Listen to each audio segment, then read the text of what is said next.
In the heart of Gracema City's opulent court chambers, a pregnant woman in tattered clothes staggered through the doors, her eyes filled with heartbreak and her spirit trembling on the brink.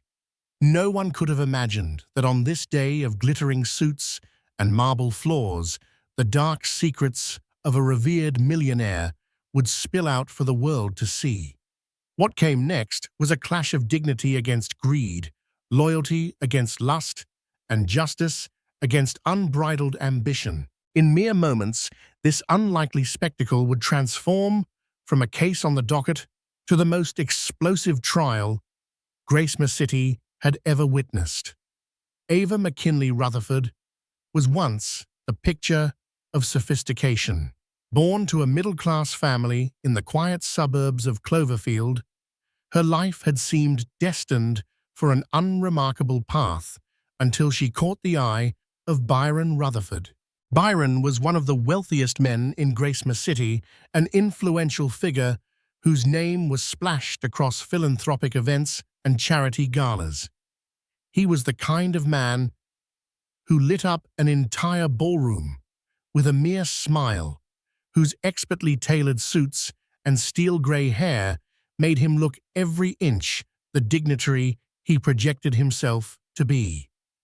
To their friends, the Rutherfords were a modern-day fairy tale, a power couple, philanthropic sweethearts, and soon-to-be parents. Behind the gilded gates of their sprawling estate, however, an unseen turbulence had taken root. Ava was growing uneasy. Byron's late nights multiplied, his excuses got thinner, his once effusive affection chilling to the touch. There were hush-hush phone calls in the dead of night, phone numbers saved under aliases that never seemed quite believable.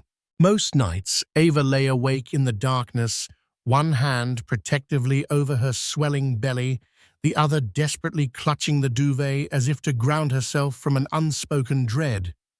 Rumors reached her ears, from whispered chatter at country club luncheons to the subtle hints from their longtime butler Giles. Something was amiss, something that threatened to tear apart not just her marriage, but also her very identity. Yet in public, Ava maintained a polished veneer. Her family had raised her to be a pillar of grace.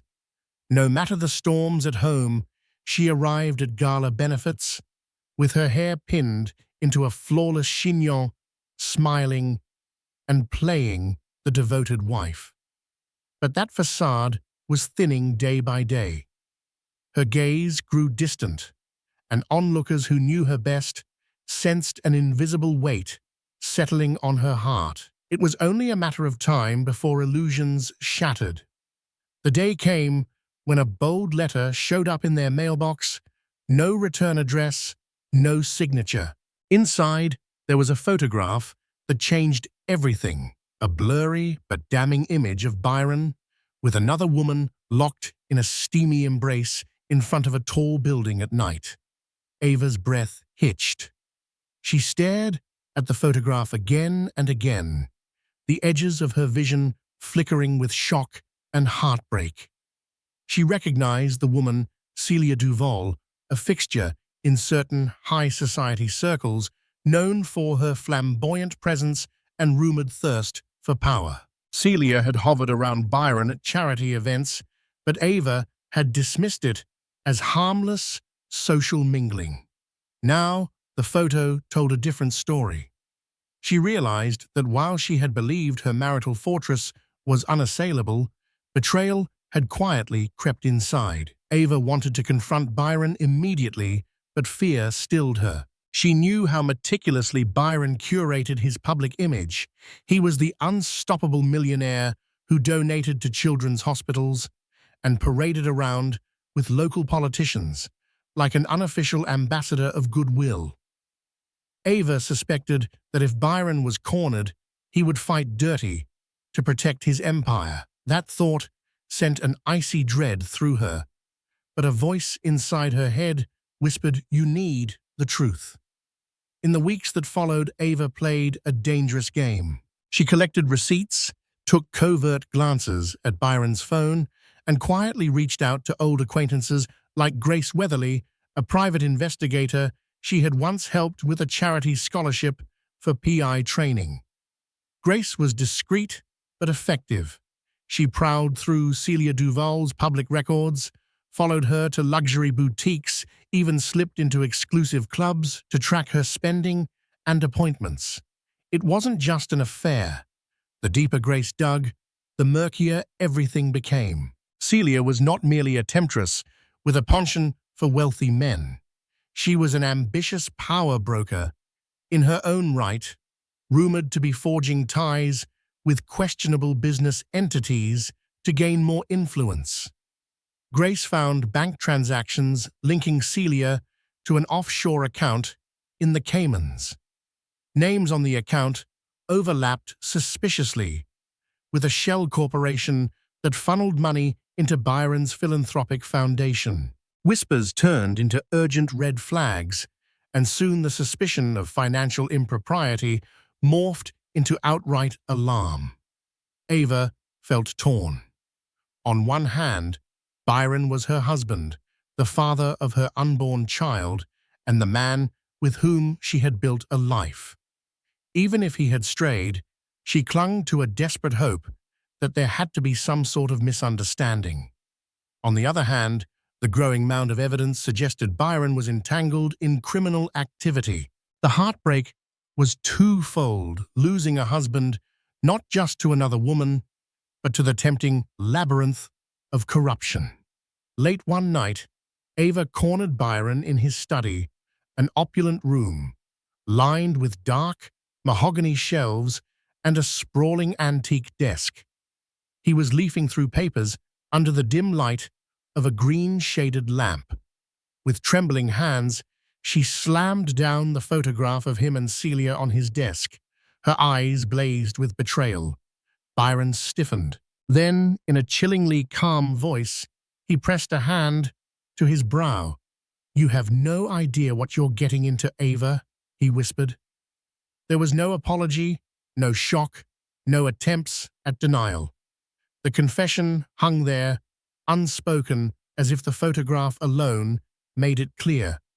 The room seemed to darken around them. She felt her throat tighten. Why, she asked, tears brimming in her eyes. "Why do this?" He looked past her, his gaze fixated on the flickering glow of the lamp. "It's complicated," he said, in a voice weighed down by something akin to regret, but overshadowed by arrogance. "I'll make it go away. Just don't interfere." Ava felt the baby kick inside her, a reminder that everything she did now was not just for herself. She spat her words with fierce determination. "I won't let you destroy everything we stand for." Byron inhaled slowly, as though preparing himself for a rigorous negotiation at his boardroom. "Everything I do is for us, our family's future," he said. "You can't possibly understand the deals that keep this empire afloat." She tore her gaze away, fresh tears burning her cheeks. In that moment, she made a vow to protect her child's future, even if it meant taking Byron down. Word spread quickly among Gracema City's elite that trouble was brewing in the Rutherford household. Byron and Ava tried to keep up appearances, arriving separately at charity dinners, exchanging cold small talk while the cameras flashed. But behind the scenes, an entire network of legal advisors and crisis managers swarmed Byron's estate like bees. Ava stayed mostly confined to her private rooms, her pregnancy more pronounced every day, her mind racing with dread at what might unfold. Then, in a twist that no one saw coming, Celia Duval made her move. On a Monday morning, tabloids splashed stories of Celia's new business partnership with Byron, a merger of two philanthropic foundations under the banner of Future Promise Initiative. Photographs showed Celia perched elegantly in a designer dress, flashing a triumphant smile, while Byron stood next to her with that practiced look of calm. The narrative was carefully spun. The two of them were forging a philanthropic powerhouse, to help orphans, scholarship funds, and medical research. Ava's name was notably absent. From a tablet in her bedroom, Ava watched Celia's press conference in absolute horror. Celia's voice was smooth and confident as she fielded questions about the partnership, crediting Byron's unwavering support and shared values. Ava noticed subtle but telling gestures, the playful tilt of Celia's head toward Byron, the way her eyes danced with victory. Ava's fury turned to heartbreak. She whispered to herself, "He's parading her in public now. Does he have no shame?" But behind the veneer of charitable ambition, something sinister churned. Anonymous tips began flooding local journalist Alan Winston's inbox at the Daily Chronicle. Winston, known for exposing the St. Clair political scandal years back, was a pit bull when it came to uncovering corruption. He began digging into the finances of the newly formed Future Promise Initiative. He found massive sums of money being moved from shell corporations into the foundation, with suspicious stops in tax havens along the way. Through her contacts, Ava heard rumors that Byron and Celia planned to siphon a fraction of these donations for their personal gain and funnel the rest into bigger, more illicit ventures. Ava shuddered at the thought this was bigger than just infidelity. It was a web of corruption, and Byron seemed inextricably tangled in it. She turned to her friend, private investigator Grace Weatherly, once again. Ava gathered every shred of paper she could from around the mansion: bank statements, wire transfers, lists of donors.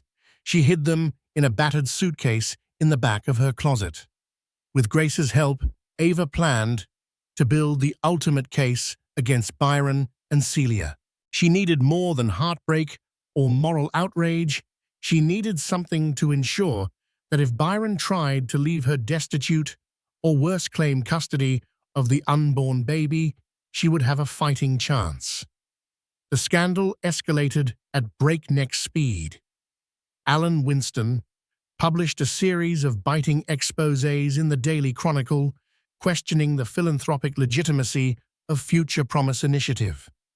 He laid out the suspicious paper trail, the questionable donors, and the shell companies. Suddenly, Byron Rutherford and Celia Duval weren't just the talk of the town. They were persons of interest in an active investigation, possibly federal. Within weeks, Byron and Celia received summonses to appear in court for a hearing. The charge was potential fraud tied to charitable funds, but rumors suggested more charges were on the horizon. Money laundering, conspiracy, tax evasion, the list seemed to grow. The date was set. The entire city braced itself for the spectacle. The public was gripped by the drama of it all. The revered billionaire, once a paragon of virtue, dragged into the spotlight for alleged criminal activity. But no one expected the bombshell that would explode in the courtroom the morning of the hearing. Reporters, photographers, and curious onlookers crowded the courthouse steps. Byron arrived in a sleek town car, stepping out in a tailored suit, flanked by an army of lawyers. Celia emerged from another luxury vehicle, sporting a designer outfit, her lips curved in a subtle smirk that seemed to say she was sure she'd walk away unscathed. And then a gasp rippled through the crowd. Ava Rutherford appeared on foot, her pregnant belly conspicuous under a threadbare dress that looked like it had seen better days. Gone were the designer labels she'd once worn so gracefully. Her hair hung loose and dark circles framed her eyes. She clutched a worn-out handbag and waddled toward the courthouse with an unsteady gait. To anyone watching, she looked more like a struggling mother-to-be from the wrong side of the tracks than the wife of a millionaire. Every camera lens pivoted in her direction, hungry for a shot of this shocking contrast. Ava was unstoppable, fueled by righteous indignation and heartbreak. She didn't cower from the bright flashes. She looked straight ahead, determined to see justice done. At the top of the steps, Byron froze. Their eyes locked for a heartbeat. He tried to maintain composure, but the tension was palpable. Celia sneered as though quietly amused that Ava had stooped so low as to show up in rags. A hush fell in the hallway as Ava stepped into the courtroom. Whispers spread among the crowd. What happened to her? Is she doing this on purpose? Where's her husband's money now? Ava ignored them all, taking a seat in the gallery, cradling her belly as if bracing for the fight of her life. Judge Harriet Bloom presided over the case. She was a formidable woman in her early 60s, known for her zero-tolerance approach to corruption. The gavel struck, calling the hearing to order.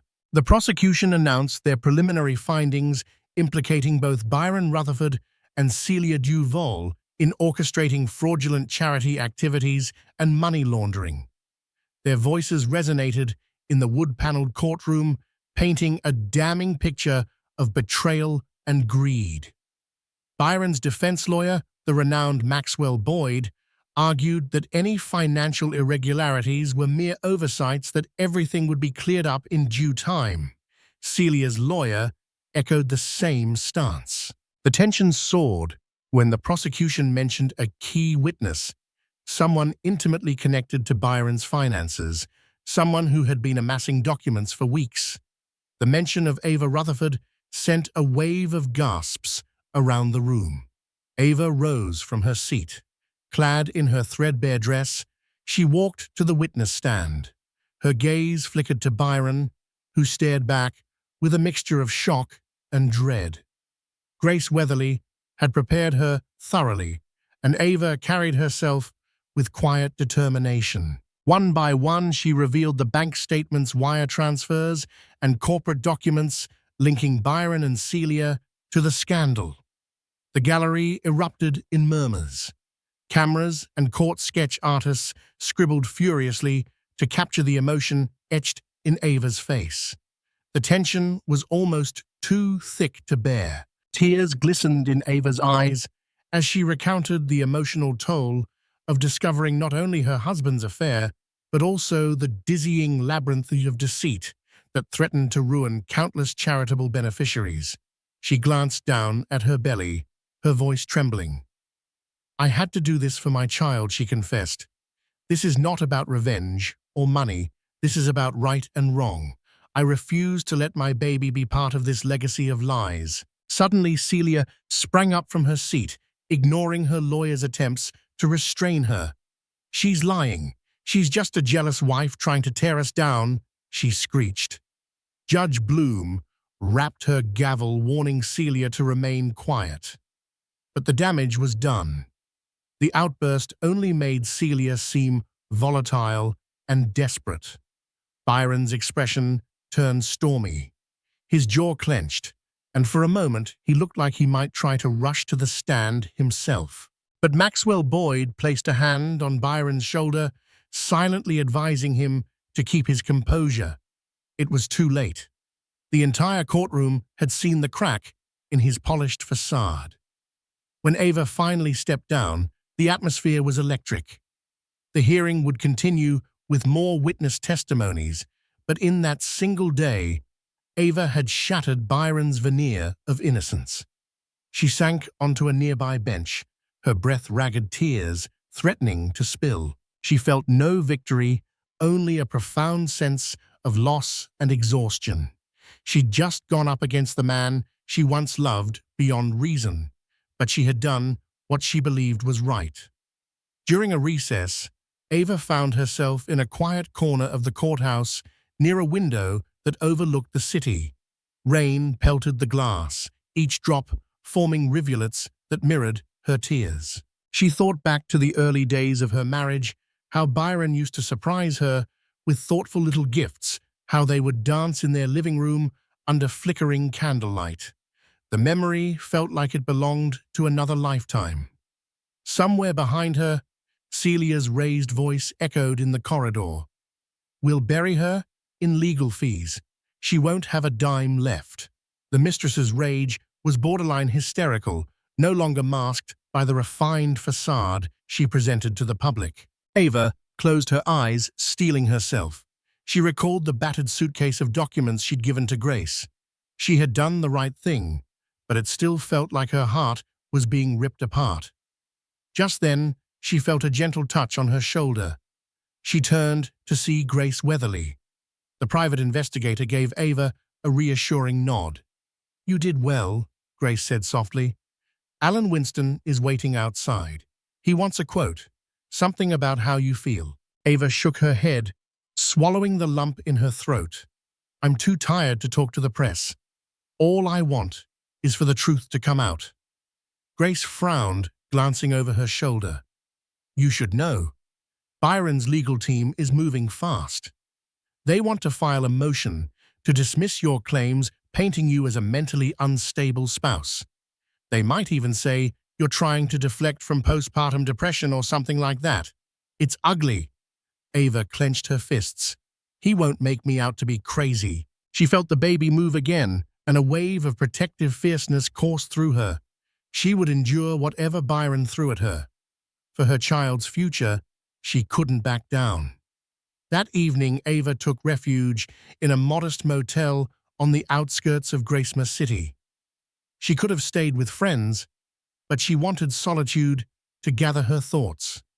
She didn't even want to step foot in the mansion that Byron still occupied, especially with Celia's presence lurking about. Her ragged attire wasn't just for dramatic effect. Ava truly had cut herself off from Byron's financial means, determined not to let him dangle money over her as leverage. She didn't sleep much. News outlets were abuzz with the day's events. Some lauded Ava's bravery. Others questioned her motives. Was she just a scorned wife looking for revenge? Ava forced herself to ignore the sensational headlines. She had bigger worries. She still had to testify further in the trial. The next hearing was only a few days away. Meanwhile, Byron and Celia retreated behind the ornate gates of Rutherford Estate. They refused to comment publicly, instead letting Maxwell Boyd issue statements about grossly exaggerated claims and complete confidence in Mr. Rutherford's exoneration. Celia posted cryptic messages on social media, subtly painting herself as the victim of Ava's witch hunt. Yet behind the scenes, as Grace discovered through her informants, Byron's accountants were scrambling to hide or rearrange funds, indicating a last-ditch effort to shield their assets from seizure. In the middle of one rainy night, Ava's phone buzzed. She hesitated before answering. It was an unknown number. "Who is this?" she asked, her voice faint with exhaustion. "It's me," Byron replied. For a moment, Ava's heart squeezed. She could almost picture him the way he'd been back in their honeymoon phase, gentle, tender, devoted. But that was a memory. The reality was a man who had betrayed her on multiple levels. "What do you want?" She managed, her voice steady. He sighed on the other end. "I want to settle this quietly. If you retract your statement, if you say you made a mistake, I promise you'll be taken care of. And our child, they'll have everything." Ava's grip tightened on the phone. "Is this about money for you or shame?" There was a pause and Byron's tone hardened. "Don't make this difficult. You know I have resources. You don't want to go down this road." She shut her eyes, tears threatening again. "You did this, Byron, you and Celia, and you're worried about your reputation instead of your child's future. I can't, no, I won't go back on what I said. Good night." She hung up, hugging herself as the tears finally spilled over. She felt the baby move, and that gave her a strange solace. She was doing the right thing, as painful as it was. The next morning, Ava discovered a small group of supporters outside the motel. Word had spread that she was staying there, and a few local activists and mothers had shown up with donations of baby clothes, warm meals, and moral support. At first, Ava was embarrassed. She'd never been the type to accept charity. But as she gazed at their kind faces, something inside her softened. She was no longer alone in this fight. Among them was a timid woman named Lucy Finch, who revealed that her father had once worked for Byron's foundation. Lucy's father had mysteriously lost his job when he questioned some discrepancies in the charity's books. She offered to testify to Byron's intimidation tactics.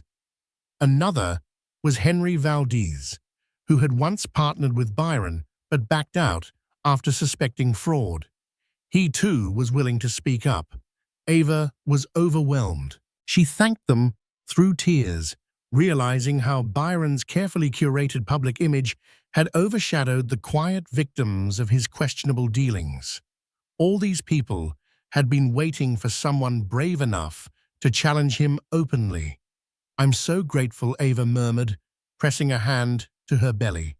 "Every word of truth helps." Back at the courthouse, the case was building steam. Federal investigators were involved now, thanks to the uncovered money laundering schemes. The local district attorney's office was bombarded with new testimonies and leads. Judge Bloom set a trial date rather than just preliminary hearings. She wanted the full scope of the allegations laid out in a proper legal battle. Ava braced herself. This wasn't just a hearing anymore. It was shaping up to be one of the most high-profile corruption trials in the state's recent history. In the days leading up to the trial, Byron's legal team went on the offensive. They filed motions questioning Ava's credibility, hinting that her emotional state as a pregnant woman compromised her clarity and judgment. They dug into her past, searching for any skeletons that might be used to smear her.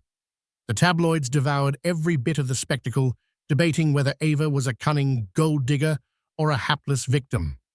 Celia, meanwhile, continued her public relations campaign. She was spotted at fashion shows, lunching with celebrities, and feigning shock whenever the topic of the investigation arose. "It's such a pity," she told one reporter, "that a simple business partnership to do good in the world has been twisted into something so ugly."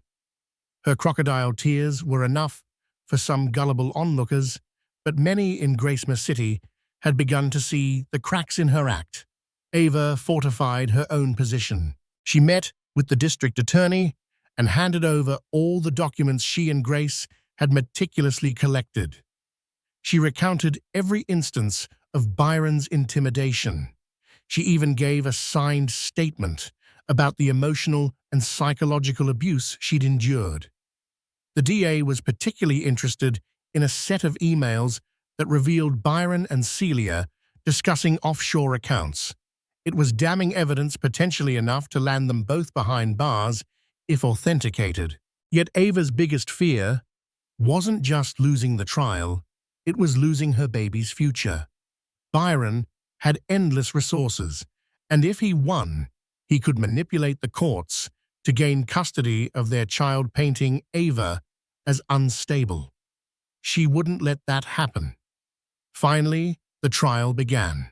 National news outlets had joined the frenzy, turning the courthouse into a media circus.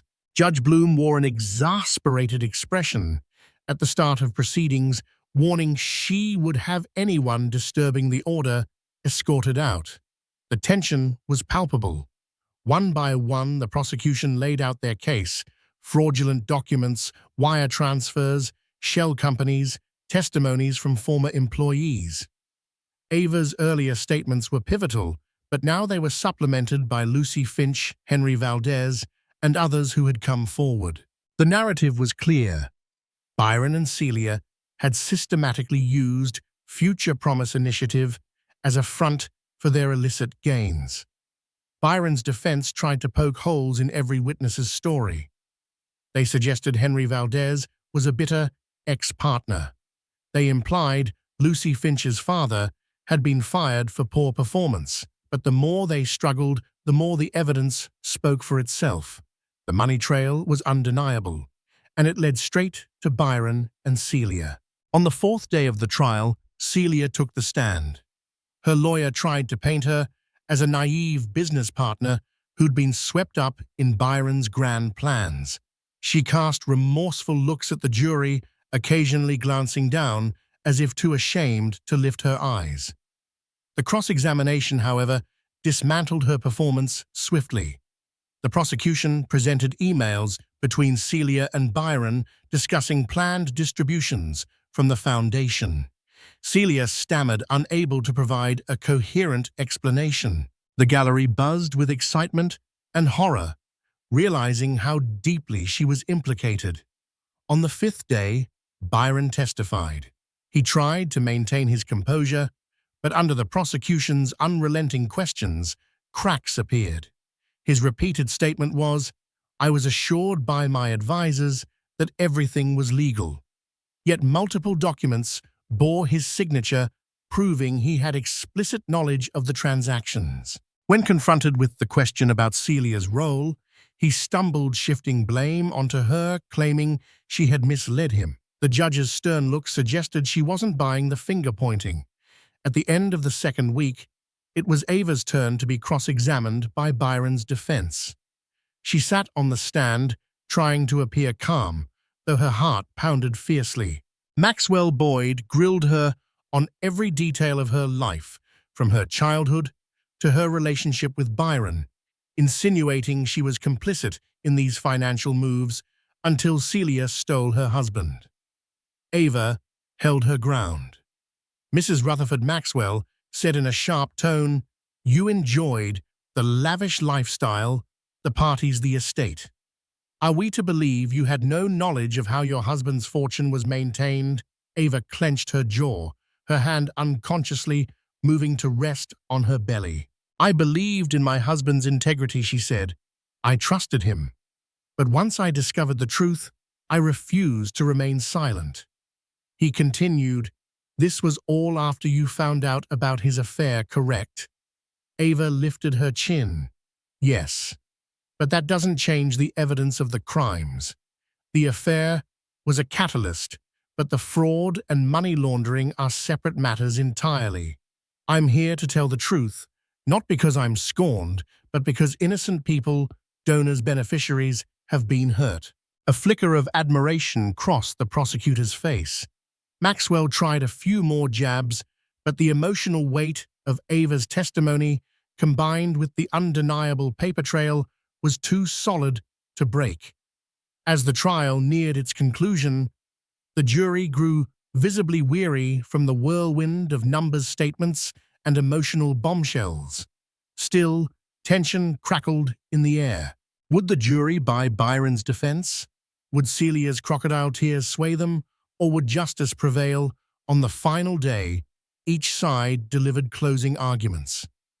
The prosecution laid out a clear, methodical path of evidence, painting a portrait of two cunning individuals who had exploited the public's goodwill.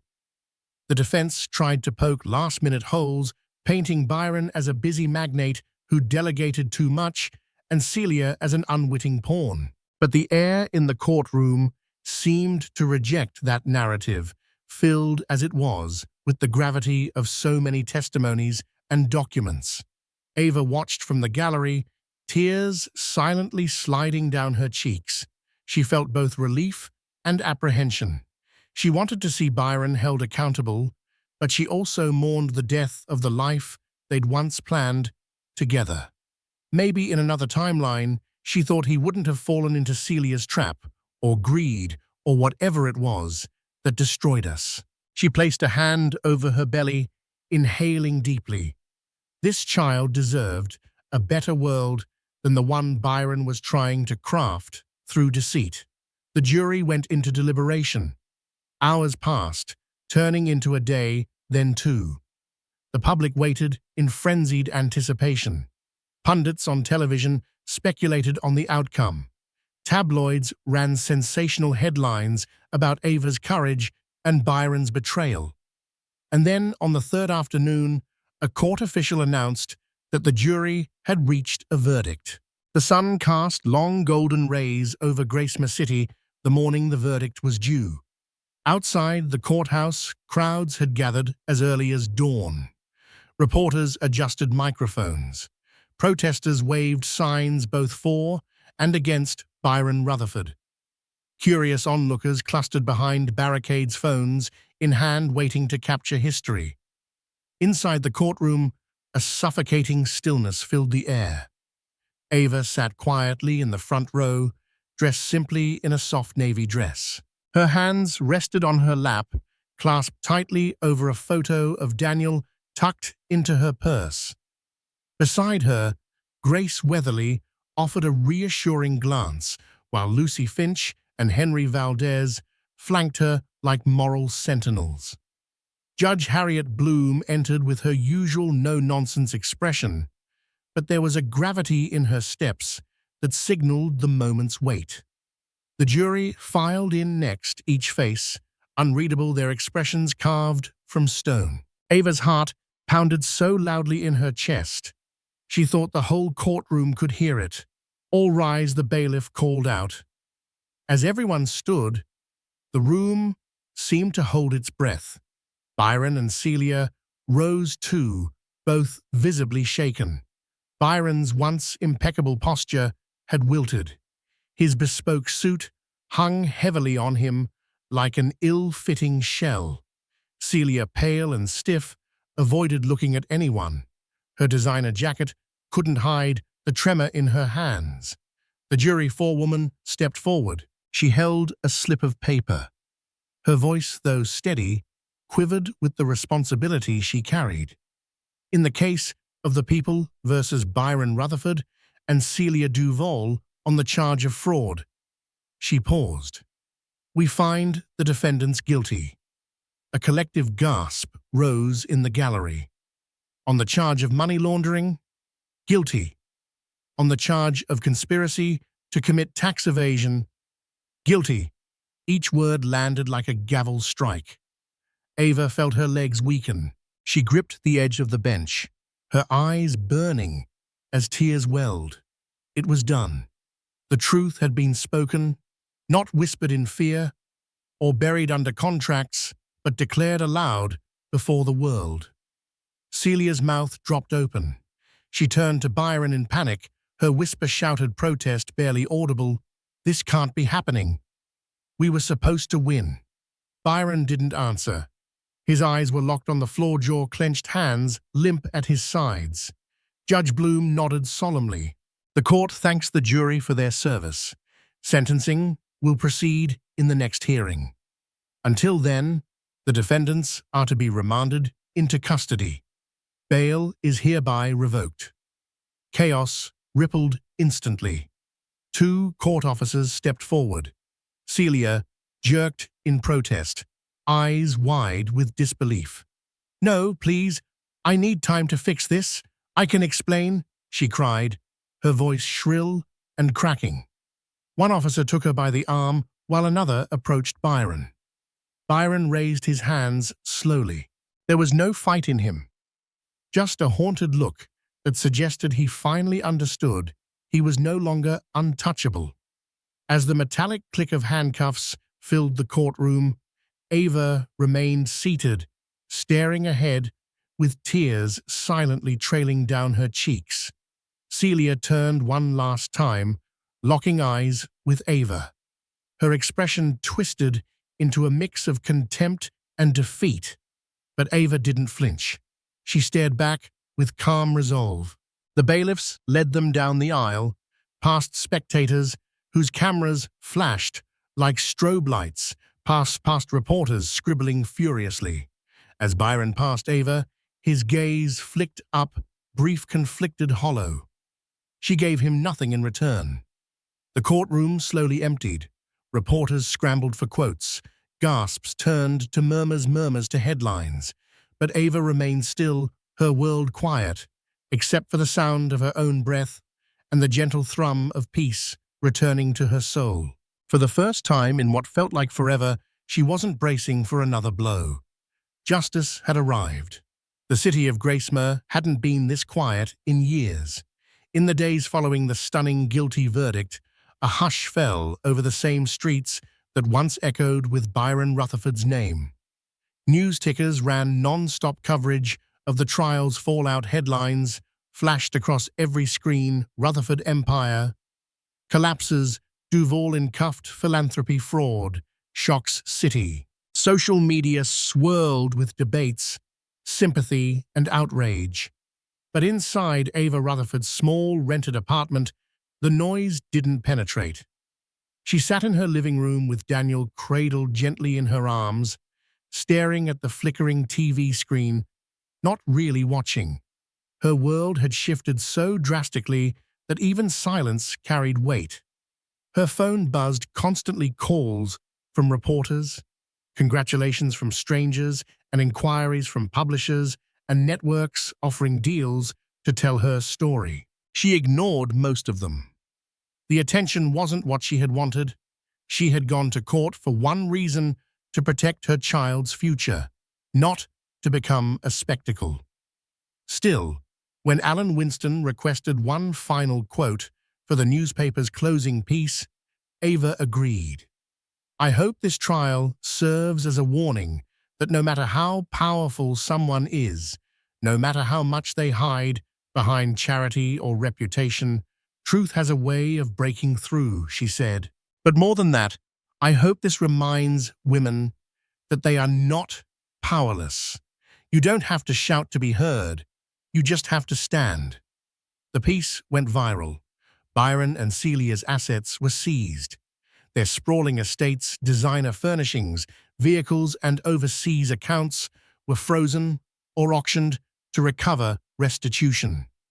A court-appointed trustee began the long task of tracing the siphoned funds to repay victims and restore the dignity of stolen causes. The Future Promise Initiative was dismantled completely, its name now synonymous with greed and betrayal. To Ava, it felt like poetic justice. But justice didn't erase pain. At night, when the city lights dimmed and Daniel finally slept, Ava would stare out the window and remember the man Byron used to be, the man who once brought her sunflowers. Just because it was Thursday, the one who'd danced barefoot with her in the kitchen when they first bought their home. She mourned that version of him, knowing he was gone long before the handcuffs had snapped shut. One sleepless night, she opened a drawer and pulled out their wedding photo. She stared at it for a long moment, her fingers tracing the edges of their frozen smiles. Then, without anger, she slipped it into a box marked "Past" and tucked it away in the closet. Closure, she realized, didn't always come with trumpets or headlines. Sometimes it came quietly, like the closing of a door you no longer needed to walk through. Later that week, Ava received official documents granting her full and permanent custody of Daniel. There would be no further hearings, no custody battles. Byron, now a convicted felon, had relinquished his parental claims. Ava sat in her kitchen after reading the letter, holding Daniel in one arm while sipping tea with the other. Tears rolled down her cheeks, not of grief but relief. The fight was finally over. The same afternoon, Grace Weatherly visited with updates on the civil suits. She brought a tray of baked goods and baby clothes donated from a women's group.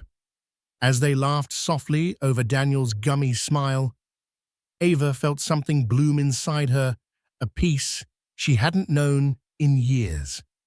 In this small, quiet apartment, with no marble floors, no camera flashes, no pretense, Ava Rutherford had found what she truly needed. Not revenge, not riches, but a new beginning rooted in truth. The days after the verdict passed in a dreamlike haze. Reporters still loitered outside the courthouse, but Ava no longer drew their focus. Their stories now revolved around prison terms, financial fallout, and what remained of the Rutherford estate. Ava, however, had already turned the page. She moved quietly, deliberately, into a modest rental on the edge of Gracema City. The house wasn't large, but it was hers, paint-chipped window panes, creaky floors and all. No staff, no sweeping staircases, no gold-plated fixtures. Just sunlight through white curtains, a hand-me-down crib in the nursery, and peace she hadn't felt in years. Daniel arrived on a rainy Thursday night. Grace drove her to the hospital through slick roads and blinding headlights, one hand on the wheel, the other occasionally reaching back to squeeze Ava's arm. The labor was long, and Ava clung to her breath like a lifeline, praying between every contraction that her baby would arrive safely. When she finally held him, it was as if the world reset. Daniel's tiny chest rose and fell against hers, and she traced his face with awe. Byron's eyes, yes, but her quiet strength. She whispered his name into the soft crown of his head. Daniel Elias Rutherford. God is my judge, she murmured. And now you are my purpose. Back home, the rhythm of life was no longer dictated by court dates or media flurries. It was diapers and lullabies, midnight feedings, rocking Daniel to sleep while staring out at moonlit maple trees. The silence, once a sign of emptiness, became sanctuary. But Ava's journey wasn't only inward. With the support of Lucy Finch and Henry Valdez, two people whose courage had bolstered her in her darkest hour, she founded Honor First, a small non-profit focused on offering advocacy, legal support, and financial aid to victims of white-collar crime and financial abuse. What began as 3 volunteers and a borrowed church basement quickly grew. Donations came not from celebrities or PR campaigns, but from ordinary people moved by her story. Survivors reached out with letters. Former employees of the Rutherford Foundation sent messages of support. Even small donors from across the country wrote to say, "You gave me the courage to speak out." Every message reminded Ava why she'd endured what she had. She had taken on one of the most powerful men in Gracema City and lived to protect not just her child, but countless others who would have been crushed by silence. One afternoon, as Daniel napped beside her on a checkered blanket in the park, Ava received a package from Alan Winston. Inside was the first printed copy of his new book, Betrayal in the Gilded City. On the cover was a shadowed image of the courthouse steps, with Ava's silhouetted figure walking alone, belly swollen with purpose. He'd included a handwritten note. "You didn't just stand up to Byron, you stood up for the truth. Thank you for letting me tell the world." She smiled and tucked the note inside her journal. Though she refused to bask in the attention, Ava agreed to one brief interview. Her only condition was that it not focus on scandal, but on survival. She ended it with a quote that would soon be shared widely. "You don't have to wear armor to be strong. Sometimes showing up when you're broken is the greatest act of courage there is." The courthouse was silent as a tomb as the sentencing hearing began. Even the ever-curious press, so often loud and ravenous, seemed muted by the gravity of what was about to unfold. This wasn't just a routine appearance. This was the end of the road for Byron Rutherford and Celia Duval. Ava stood just outside the courtroom doors, her heart pounding beneath her blouse. Her arms were wrapped around baby Daniel, who slept peacefully against her shoulder. At her side stood Grace Weatherly, calm as ever, holding a diaper bag in one hand and quiet strength in the other. "You're sure about this?" Grace asked gently. Ava nodded. "He needs to see that we're still standing, that he didn't break us." Inside the room was already packed. The same Judge Harriet Bloom took her seat at the bench, her presence as imposing as the gavel that echoed across the chamber when she called the court to order. Byron looked nothing like the silver-haired mogul who once ruled Gracemare's social scene. He was gaunt, his tailored suit hanging slightly off his frame, his face lined with months of anxiety and public disgrace. His eyes flicked up as Ava entered with Daniel, but he quickly looked away, shame written in the twitch of his mouth. Celia, seated beside her high-priced attorney, looked ghostly pale. The defiance that once shimmered in her eyes had dulled. No designer dress could shield her from what was coming. Judge Bloom's voice rang out clear and resolute. Having reviewed the overwhelming evidence presented during trial, and considering the victims affected by your fraudulent actions, I hereby sentence Byron Rutherford and Celia Duval to a pause. The entire room held its breath. 15 years in federal prison with eligibility for parole no earlier than 10. Additionally, both of you are to pay restitution totaling $8. $7 million, which will be distributed among the verified charities you defrauded. Your assets will remain frozen until these funds are recovered. Gasps erupted in the gallery. Celia let out a sob, covering her mouth with trembling hands. Byron simply closed his eyes, his shoulders sagging, as the final nail was hammered into the empire he had spent a lifetime building. But Judge Bloom wasn't done.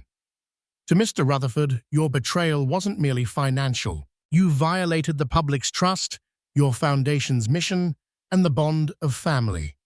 To Ms. Duval, your ambition came at the cost of truth and countless lives. You will both serve your sentences immediately. Two bailiffs stepped forward with cuffs gleaming under the courtroom lights.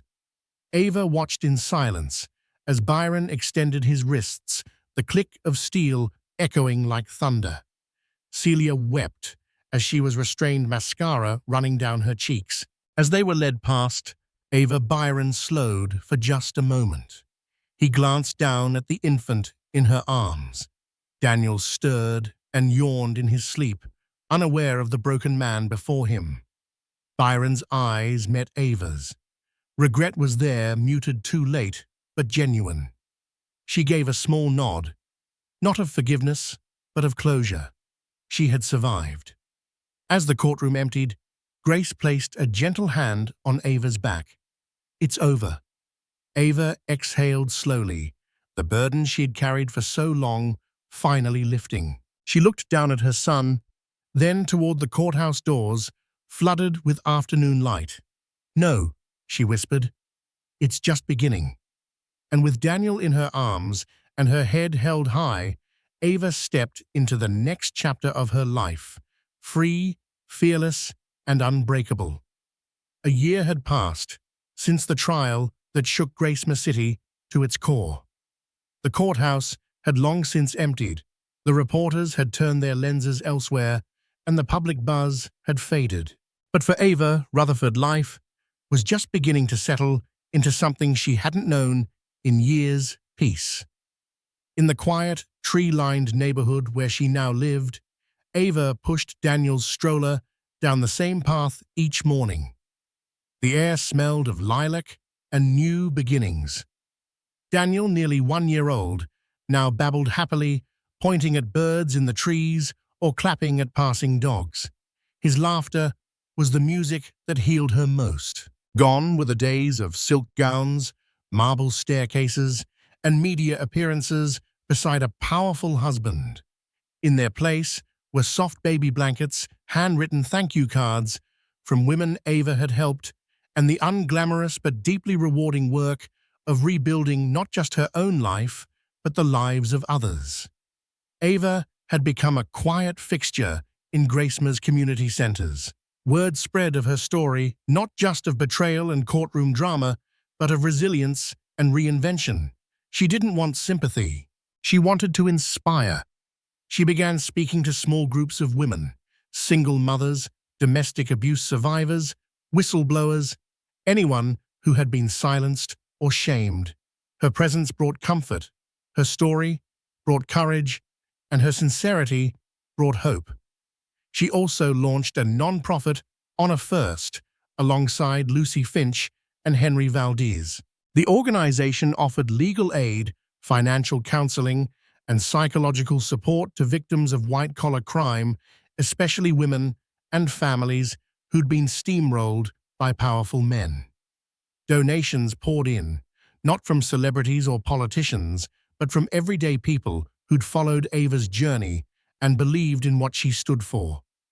Grace City's elite circles no longer whispered about Ava in pity.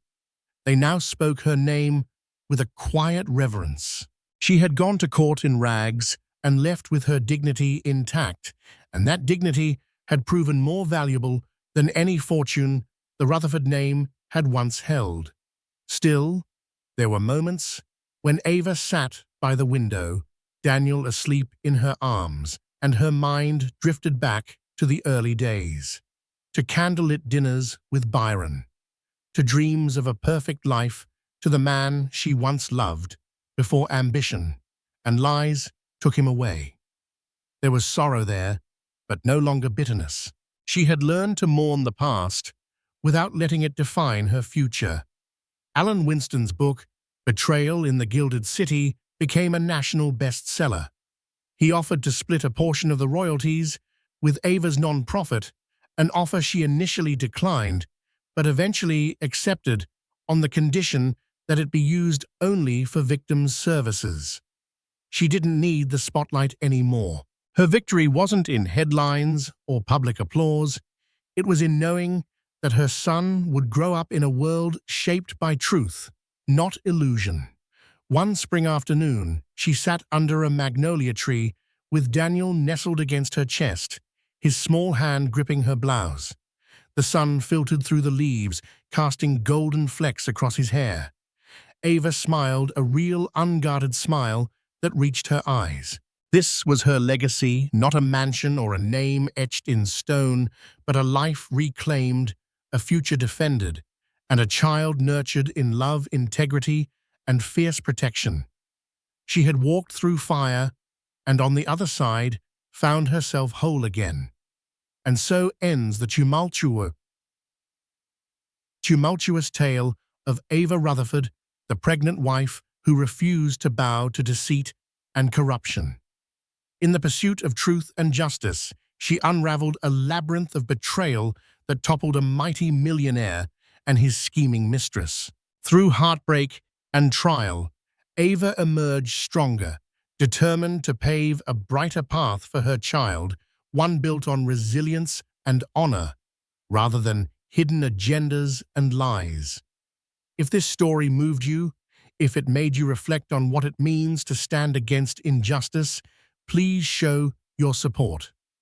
Like this video, share it with anyone who loves a gripping real-life drama, and subscribe to this channel for more stories that remind us of the power of courage and moral conviction. Together, let's continue shining a light on truth, one story at a time.